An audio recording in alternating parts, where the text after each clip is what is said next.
Welcome to Fax TV. This week we're being joined by Gareth and Karl Harrison. After probably an interesting Sunday for you both. Very.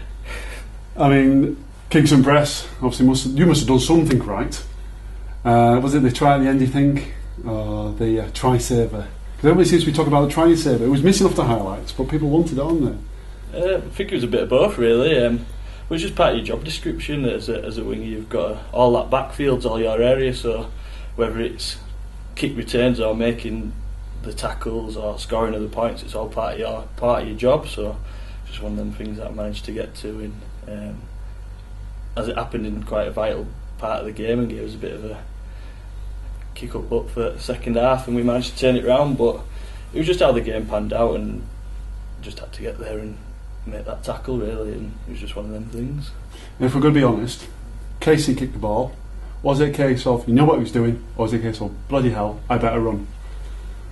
It's just one of them things that you've got to react to. It was a free play, so you'd know there's probably some kind of kick, or there's going to be a pass or something that's going to happen, and you've just got to react to it. And good vision from Karl. He managed to put the ball behind the winger and managed just to react and use my pace to get there and get the ball down. So yeah, good for Karl. But as a winger, you're expecting something to happen, whether it's a kick or a pass anyway. So just that reaction and getting there. Have you seen the match and actually gone, that was pretty close, wasn't it? Quite close to the dead ball line. I've not managed to watch it back on video, but yeah, it was touch and go. It were there or thereabouts to go in dead, but managed to get it down, which is the main thing. And we've got the points on the board now, and we can look forward to getting into a big game against Fev. But it was one of them must-win games, and I think in some respects we might have been looking too far ahead to the Fev game and got a bit too excited about that and not played the week that we needed to play. But we managed to get a result, and now we're on to the big one. What was the mindset like then? Because Wrexham's a fair journey, but compared to how the game started in half-time and full-time, relief? Did Karl give you a draw dressing down at half-time? Well, we know we started slow. We came out the blocks and we put the first kick dead, which wasn't a great start, but then we didn't back that up with a good defensive set there where they scored, and it took us a while to get into the game, I think, and a few errors and mistakes by ourselves, and we made the job hard work. Yeah, we got a bit of a ticking off at half time, but it's nothing that we didn't know and didn't need, I don't think. And we came out in the second half with a different attitude, I think, and it was one of them where next week doesn't mean anything if we don't win today, and we had to get that result, and we've managed to turn it around, which is good. But we shouldn't have been in that situation to start with. We should have gone out and had our heads really focused on that game and got that result and left Fev till the week after. But it's one of them things, and we've managed to turn it round and we've got the job done, but it's something that we're going to have to learn from for the future. I mean, Karl, you alluded to the interview with Simon at the end of the game that there was a few injuries throughout the game. You had one of the lads was pulled up in warm-up, didn't he? Well, a few injuries throughout the game. Tonka rolled his ankle in warm-up. Luke Adamson did his wrist in the first few minutes of the game. Calvin got a bang on his head, which made him violently sick. Tommy Saxon rolled his ankle, probably shouldn't have been on the field. Keith Holden got a bang on his elbow. No, was doing it tough, to be fair, but I think a lot of people are also doing discredit to the North Wales team. They played exceptionally well. They were scrapping for their lives. If they lost that game, they were going to get relegated. No, it was do or die for them, and we found a way to win. So I'm really proud of our team's efforts against a very determined and physical North Wales team.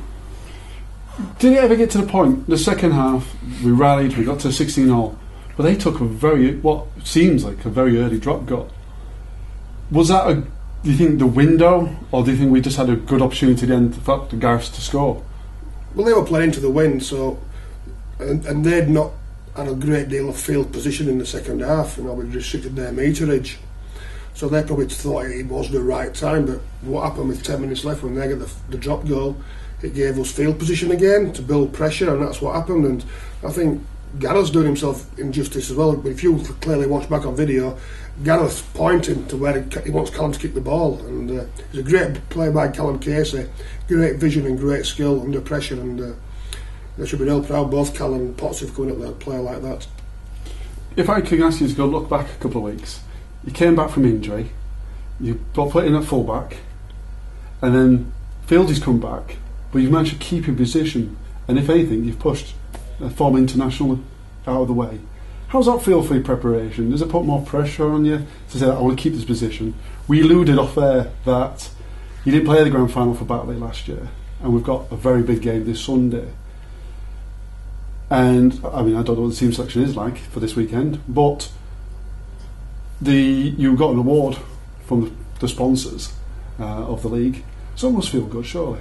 Yeah, well, to start with, it's a good confidence boost for myself to come back from being 6 weeks out to get thrown back in straight at fullback as well, where you've got a fair bit more running to do than you do on the wing, and it was a good confidence boost just to be thrown straight back in. It makes you it makes you feel like the coach believes in you, and that's a confidence boost in itself. And getting that 80 minutes under your belt, it is tough after you've been out for a while, and I've only been back in full training for a week or so that was good. But then to keep my place the week after, even though Fieldy was fit again, is another confidence boost. And when you're playing with confidence, it improves your game. And then putting Fieldy back in and going back to probably my stronger position on the wing, then just building your confidence week on week. And then good performance against North Wales this week again.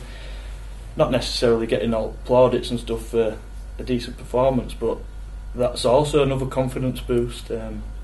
Like I say, when you're playing with confidence, then it's a good formula for playing well, and if you are contributing to the team, that's got to be a good thing for the team as well. So yeah, confidence is the main thing. And do you think, Karl, at full time at Wales, did you feel that you just snatched a victory, or was it a case of no, the big game got built, you got the win, got what you needed to, and the confidence was there? And the fact that you got the win, were you happy with the points, or was it a case of the performance? You couldn't help but look at that. Well, I said after the game, the performance was rubbish. His attitude was slightly off. We had a bit of a tricky journey because of the motorways was shut and descending, but that's an excuse. Performance was the main thing, and people were, as Gareth alluded to earlier, looking towards next week, and we had to address that situation. But at the end, we were really, really pleased to get the 3 points. We've been playing knockout football now, knockout rugby league, should we say, for 8 weeks, 9 weeks, where if we don't win, we're out of it. If we don't win, we're out of it. So we've had to handle that, and the boys have done real well, and they believe. And again, we're preparing well this week, and for a bit of a different week. We've not reviewed the North Wales game. We've gone straight into Featherstone Rovers because we know the importance of the encounter. Regarding team selection, we've not made his mind up. There's a few people who are struggling. There's also a few people who, we'll say a few people, we've got to maybe adapt to our Featherstone play, so there may be a few changes also. For you, Gareth, are you happy it's here, not Post Office Road? I am, yeah, because it's a wider field here. You get a bit more space. But yeah, it's great to be at home because you've got your own supporters. That's the main thing. And when you've got a big crowd, which we hope it's going to be down here, and you've got that home support, it makes you lift your game 10%. And if everyone lifts the game 10%, then we're going to be there or thereabouts. And that's the main thing. Post Office Road's an intimidating place to go. It's a little bit narrower than it is here, and the game plan's probably slightly different when we go there, and they're an intimidating place to go and have their supporters to play in front of, so having it here is a massive boost straight away. Is it the audio, do you just want to hear the fans, or because it's going to be such, well, hopefully a really good attendance, it's about seeing that sea of blue and white, and feeling that we heavily outnumber the Featherstone fans, because they will come over in their numbers. Yeah, definitely. Any athlete or sportsman wants to play in front of the big crowds and on the big occasions, and that's what you strive for. You don't want to be playing in front of 10 people down in your local park. You want to be in the big grounds, in front of all the supporters, and that's what makes you, like I say, lift your game that little bit extra, because one, you don't want to be letting people down, and there's that added pressure, but you thrive from the pressure, and that's what makes you lift your game and play that little bit harder and do them extra little bits. And I think just in front of the big crowds, it's where you want to be, and that's what you strive for as an athlete. Does it feel strange that even the RFL and a lot of sporting media are treating this as a final to a certain degree? It's a big stepping stone, isn't it, towards second spot? Oh yeah, it's massive, but I think we don't need to sell the game. It sells itself. It's a massive game. It's Featherstone and Halifax. The added bonus of all this money and the different structures and the second position, and that's just added pressure. I think us as players, we're concentrating on going out and winning that game. I think we need to leave some of that added pressure off the field and keep that out of our heads slightly, all the money side of things, and I think we need to keep a clean head and go out there and just concentrate on getting the win. Everything else will look after itself as long as we go out there and we do our job, stick to our game plan and get that game won.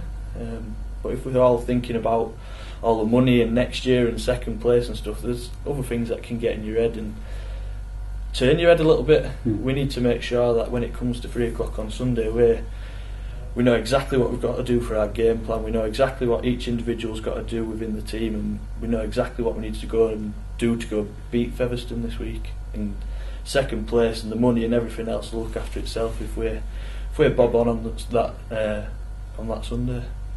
And Karl, if we strip everything else out, like what Gareth just said, previous weeks when we've talked about dual registration teams, you said you've not really known. I say known. You've had to sometimes adapt the tactics onto game day. Featherstone Rovers having such a large team, is it a similar mindset, or is it a case of you've reviewed the videos and you pretty much know? Well, they've been pretty settled for the last few weeks at Featherstone. They've got a few injuries themselves, but the team's been pretty settled, so we'll know within 1 or 2 players who we're playing against and where they're playing and how they play. Just like I say about the big support. The Halifax travelling support this season has been fantastic. Every game they've got in numbers, and which is a massive help to the players without a shadow of a doubt. I mean, you remember it surely from the Thrum Hall days.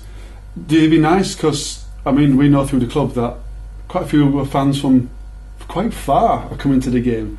I've known some fans coming from Scotland. That must feel good that people are prepared to really travel the miles for this game. Whichever way we dress it up, it's not I'm just the coach, and these are just players. It's up to journalists like yourself and the press and everybody else to build the game up. We're just going out there to do our job.